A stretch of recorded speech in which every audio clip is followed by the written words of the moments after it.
काल्पनिक अनुमानावर आधारलेला धर्म हा धर्मच नव्हे. असे प्रश्न नेहमी विचारले जात. मी गतयुगात होतो का? मी गतयुगात नव्हतो का? मी तेव्हा काय होतो? मी काय होऊन झालो आहे?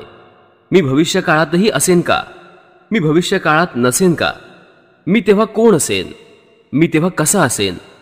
मी कुठून कुठे जाईन? अथवा कदाचित आज तो आपल्या स्वत्वासंबंधी साशक होऊन विचारत असेल, मी आहे का? मी नाही का? मी काय आहे? मी कसा आहे? माझे अस्तित्व कुठून आले? ते कुठे जाणार आहे? विश्वासंबंधी वेगवेगळे प्रश्न विचारले जात. त्यापैकी काही प्रश्न असे होते. विश्व कसे निर्माण झाले? ते चिरंतन आहे का? पहिल्या प्रश्नाच्या उत्तरादाखल काही असे म्हणत की विश्व ब्रह्माने निर्माण केले. काही जण म्हणत ते प्रजापतीने निर्माण केले आहे. दुसऱ्या प्रश्नाचे उत्तर असे दिले जाई की विश्व चिरंतन आहे. काही जण म्हणत ते शांत आहे, तर काही जण म्हणत ते अनंत आहे. असल्या प्रश्नांना भगवान बुद्धांजवळ थारा नव्हता. त्यांच्या मते केवळ असले प्रश्न विकृत बुद्धीचेच लोक विचारू शकतात. कारण अशा प्रकारच्या प्रश्नांची उत्तरे देणाऱ्यांच्या ठिकाणी सर्वज्ञता असलीच पाहिजे आणि ती कोणाच्याही ठिकाणी नाही. ते म्हणत असत, या प्रश्नांची उत्तरं देण्याइतका मी सर्वज्ञ नाही.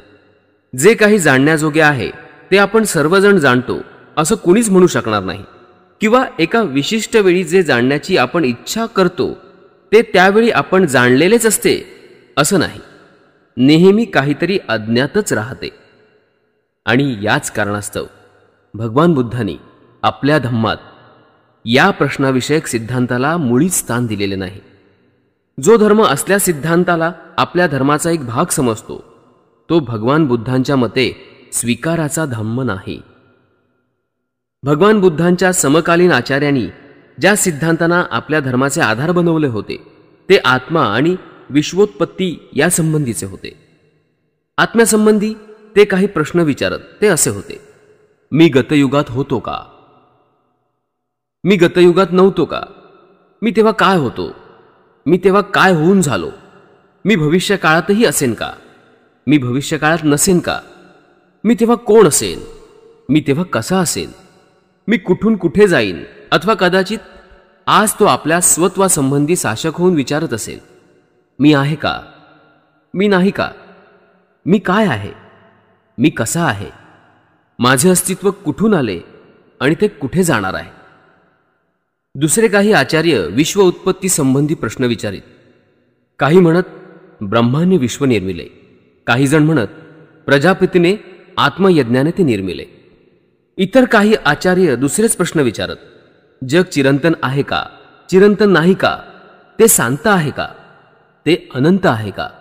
शरीर म्हणजे जीव आहे का? शरीर एक वस्तू आहे का आणि जीव ही दुसरी वस्तू आहे का? सत्य ज्ञात्याला मृत्यूनंतर अस्तित्व आहे का? त्याला मृत्यूनंतर अस्तित्व आहेही आणि नाहीही असे आहे का? तो मृत्यू तर असत नाही तर असत नाही असेही नाही. भगवान बुद्धांच्या मते असले प्रश्न फक्त विकृत मनाचे लोकच विचारू शकतात. 3 कारणास्तव बुद्धांनी या धार्मिक सिद्धांतांचा धिक्कार केला. प्रथम, या सिद्धांतांना धर्माचा एक भाग मानण्याचे कारण नाही. दुसरं असं की या प्रश्नांची उत्तरे द्यायला अंगी सर्वज्ञता पाहिजे आणि ती कोणाच्याही अंगी नसते. या गोष्टींवर त्यांनी आपल्या प्रवचनातून भर दिलेला आहे. ते म्हणतात, एकाच वेळेला कोणालाही सर्वच दिसत नाही किंवा जाणता येत नाही. ज्ञानाला अंत नाही, कारण नेहमीच अधिकाधिक जाणायचे बाकी राहतेच. भगवान बुद्धांच्या या सिद्धांतावरील तिसरा आक्षेप म्हणजे हे सगळे सिद्धांत केवळ काल्पनिक अनुमानाच्या रूपाचे आहेत. त्यांनी कधीच कसोटी घेतलेली नसते आणि त्यांना कधीही कसोटी लावता येत नाही. अनिर्बंध कल्पनेचे ते परिणाम आहेत. त्यांच्या मागे वास्तवता अशी काहीच नाही. शिवाय या काल्पनिक अनुमानांचा माणसामाणसांच्या संबंधात काय उपयोग आहे? अर्थात काहीच नाही. जगाची निर्मिती एकदम झाली आहे यावर भगवान बुद्धांचा विश्वास नव्हता. जगाची उत्क्रांती झाली आहे असं ते मानत होते. धर्मग्रंथांचे केवळ पठण म्हणजे धर्म नव्हे. ब्राह्मण विद्येवर भर देत असत. त्यांच्या मते विद्या हाच प्रारंभ विद्या हाच अंत. विद्येव्यतिरिक्त दुसऱ्या गोष्टींचा विचार त्यांच्या मते अनावश्यक होता. उलटपक्षी भगवान बुद्ध सगळ्यांना शिक्षण असावे या मताचे होते. मनुष्य आपल्या विद्येचा उपयोग कसा करतो यालाच तो केवळ विद्येपेक्षा अधिक महत्त्व देतो. आणि म्हणूनच जो विद्वान आहे त्याच्या ठिकाणी शीलही असले पाहिजे, कारण शीलरहित विद्या नाशकारक आहे. विद्या आणि शील यापैकी शीलाचे महत्त्व कसे अधिक आहे हे भगवान बुद्धांनी भिक्खू पट्टीसेनला जे सांगितले त्यावरून स्पष्ट होते.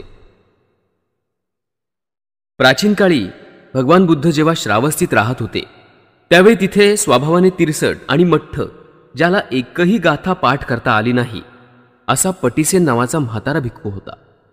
म्हणून भगवान बुद्धांनी 500 अहर्तांना पट्टीसेनला प्रतिदिनी शिक्षण द्यावे अशी आज्ञा केली. पण 3 वर्षानंतरही पट्टीसेनला एकही गाथा पाठ करता आली नाही.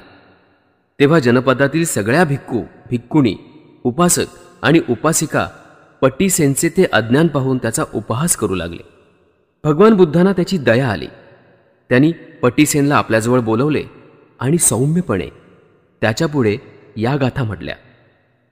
जो राखून बोलतो, विचारांचा संयम करतो, तो आपल्या देहाने दुसऱ्याला उपद्रव करत नाही. असा मनुष्यच निब्बाण मिळवू शकतो. तथागतांनी दाखवलेल्या या सद्भावनेने प्रेरित झाल्यामुळे त्याचे अंतःकरण प्रफुल्लित झाले. त्याने ती गाथा पाठ म्हणून दाखवली. तेव्हा भगवान बुद्धांनी पुन्हा त्याला उद्देशून म्हटलं, वृद्ध मनुष्या, आता तुला फक्त एकच गाथा पाठ म्हणता येते. हे जेव्हा लोकांना कळेल तेव्हा तुझा उपहास करू लागतील. म्हणून मी तुला त्या गाथेचा अर्थ समजावून सांगतो आणि तो नीट कान देऊन ऐक. आणि नंतर भगवान बुद्धांनी 3 कायिक अकुशल कर्म, 4 मौखिक अकुशल कर्म आणि 3 मानसिक अकुशल कर्म ज्यांच्या विनाशाने माणसाला निब्बाण साधता येते ती सांगितली. बुद्धाने केलेल्या विवेचनाचा अर्थ त्या भिक्खूला समजला आणि लवकरच त्याला अहर्तपद प्राप्त झाले. या सुमाराला एका विहारात 500 भिक्खुणी राहत होत्या. त्यांनी आपल्यापैकी एकीला भगवान बुद्धांकडे पाठवून तिच्यामार्फत बुद्धांना एक धर्मोपदेशक पाठवण्याची विनंती केली.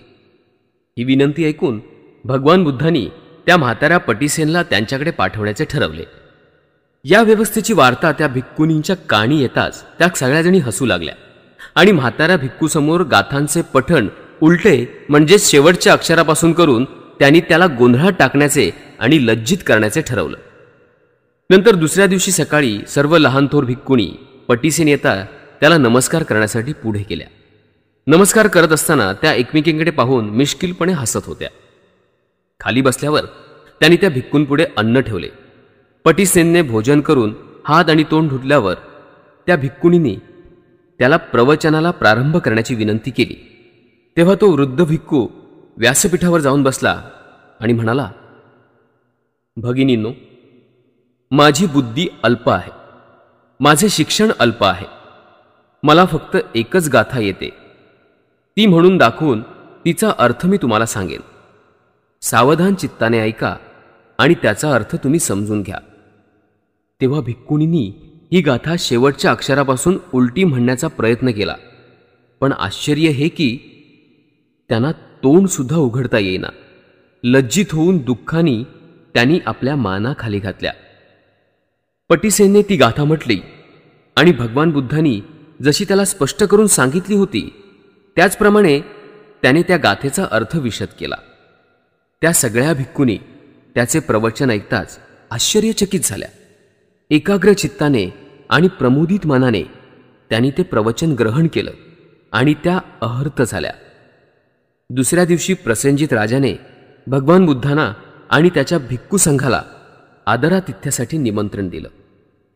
पट्टीसेनाची चर्या सगळ्या भिक्खूंसह श्रेष्ठ प्रतीची आणि पवित्र दिसते हे ओळखून भगवान बुद्धांनी आपले भिक्षापात्र त्याच्या हाती देऊन तो त्याच्या मागून चालू लागला.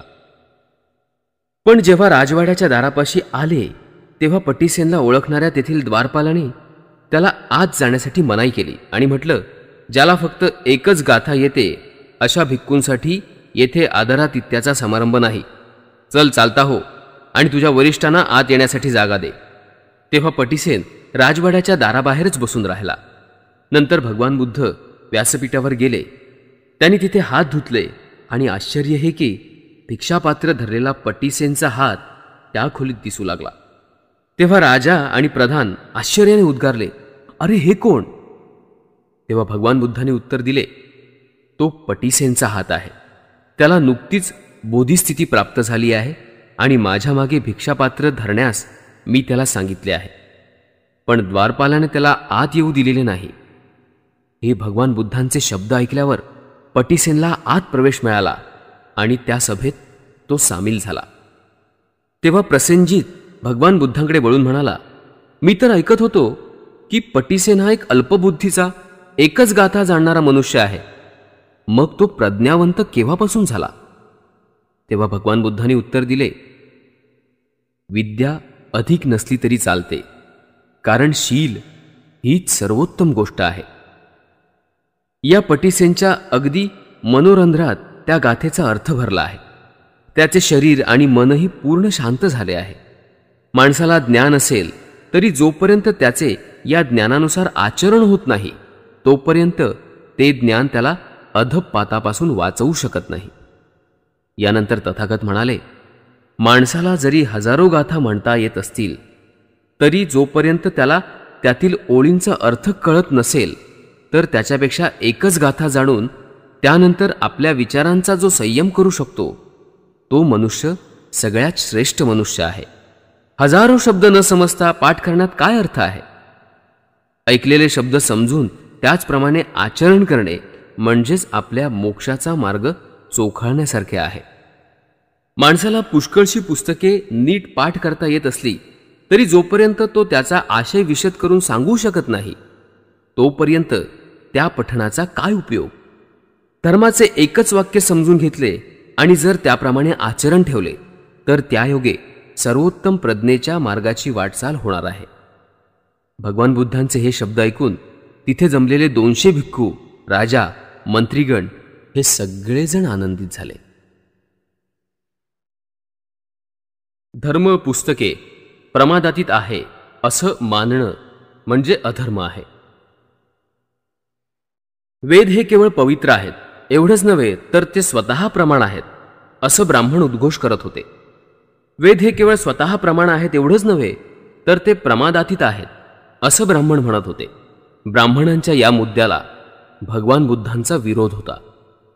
वेद पवित्र आहेत, स्वतः प्रमाण आहेत आणि वेद प्रमादातीत आहेत या तीनही गोष्टी भगवान बुद्धांनी नाकारल्या आहेत.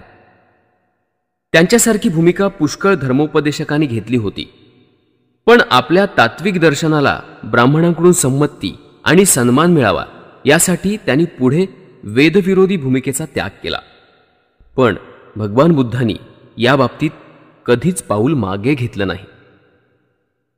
तेविज्ज सुत्तामध्ये भगवान बुद्धांनी वेद म्हणजे एक निर्जल वाळवंट, निष्पत अरण्य आणि खरोखरच एक नरकच आहे असं म्हटलंय. बौद्धिक आणि नैतिक तृष्णेने आर्त झालेल्या कुणीही मनुष्याने वेदापासून आपल्या तृष्णेचे शमन होईल अशी अपेक्षा करणं व्यर्थ आहे. वेद प्रमादातीत आहेत यासंबंधी त्यांचं म्हणणं होतं की वेदच काय, कोणतंही वाङ्मय प्रमादातीत नाही.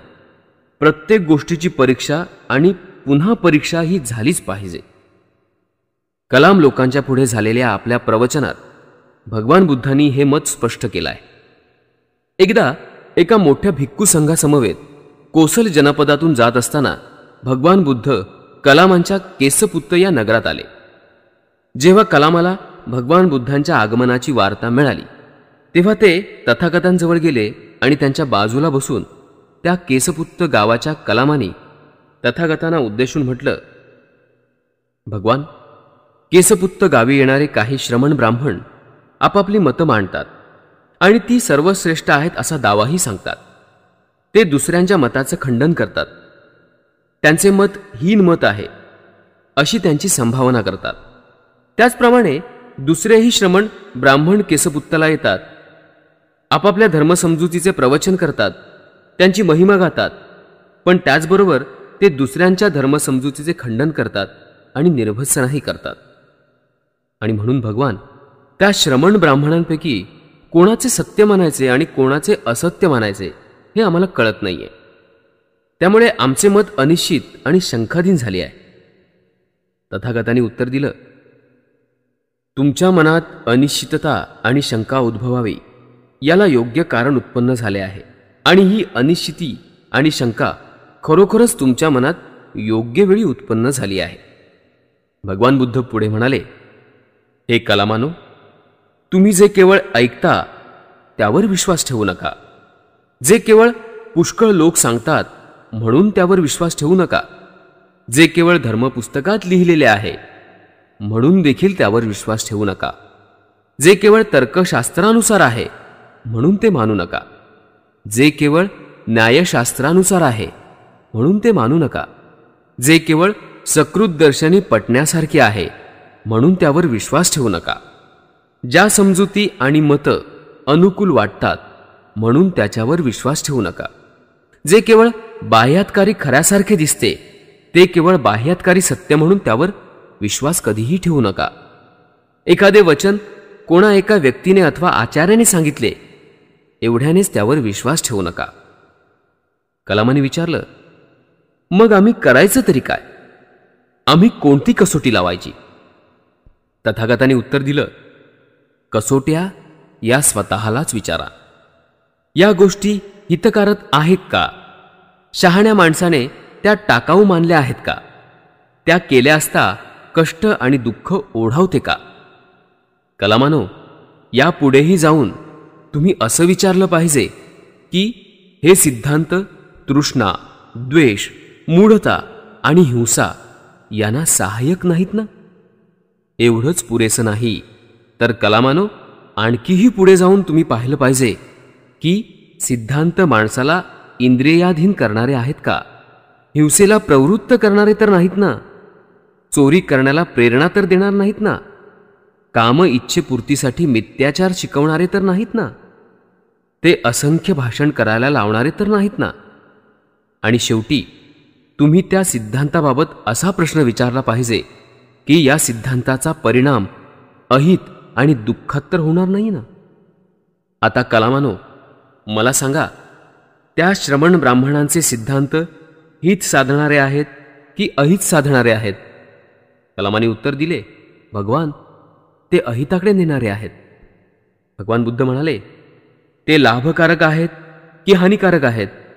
भगवान, ते हानिकारक आहेत. ते निंद्य आहेत की अनिंद्य आहेत? कलामाने उत्तर दिले, भगवान, ते नक्कीच निंद्य आहेत. शहाण्या माणसांना ते मान्य आहेत की त्यांच्या मते ते निषिद्ध आहेत?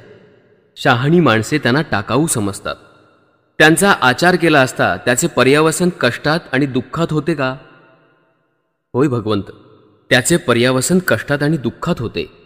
जे धर्मग्रंथ असले सिद्धांत शिकवतात ते तुमच्या मते स्वतः प्रमाण आणि प्रमाणातीत ठरवतात का? नाही भगवान. कलामाने उत्तर दिले, भगवान, ते स्वतः प्रमाण आणि प्रमाणातीत ठरत नाहीत. आणि कलामानो, मीही नेमकं हेच सांगतो आहे. मीही म्हणतो आहे जे केवळ एकीव आहे, परंपरागत आहे, ज्यात केवळ वादावादाची कुशलता आहे किंवा तर्काची सूक्ष्मता आहे, तेवढ्यावरूनच त्यावर विश्वास ठेवू नका. जे केवळ वरवर पाहता विश्वसनीय वाटते म्हणून ते मानू नका. ज्या समजुती आणि दृष्टिकोन केवळ अनुकूल वाटतात म्हणून त्या स्वीकारू नका. ते केवळ श्रमण ब्राह्मणांचे शब्द आहेत म्हणून त्यावर भाळून जाऊ नका. जेव्हा तुम्हाला आत्म अनुभव वाटेल की या सगळ्या गोष्टी अहितकारक, दोषकारक, सुज्ञानी निषिद्ध ठरवलेल्या आणि परिणामी कष्टात आणि दुःखात नेणाऱ्या आहेत, तेव्हा या सगळ्या गोष्टींचा तुम्ही त्याग केला पाहिजे. भगवान, खूप छान, फारच छान. आम्ही भगवंतांना आणि त्यांच्या धम्माला शरण जातो आहोत. आपले उपासक म्हणून भगवान आमचा स्वीकार करावा. आजपासून आमरण आम्ही भगवंतांना शरण आलो आहोत. भगवान बुद्धांच्या या विचारसरणीचा सारांश अगदी स्पष्ट आहे. कोणाचीही शिकवण ती अधिकारी आहे म्हणून स्वीकारू नका. ती धर्मग्रंथ निर्विष्ट आहे, त्यात तर्काची सूक्ष्मता आहे किंवा तिचे बाह्यरूप ग्राह्य आहे म्हणून ती मानू नका. उपदेश केलेले विचार किंवा दृष्टिकोन अनुकूल वाटतात, ते बाहेरून सत्यस्वरूप दिसतात किंवा ते कोणा महान आचार्याचे आहेत म्हणून त्यावर विश्वास ठेवू नका. उपदेश केलेले विचार किंवा दृष्टिकोन हितकारक आहेत की निंदनीय आहेत, सदोष आहेत की ते कल्याणकारक आहेत की अकल्याणकारक आहेत, या सगळ्या गोष्टींचा विचार करा. या कसोटीवर उतरणारा कोणाचाही उपदेश मान्य करावयास प्रत्यवाय नाही.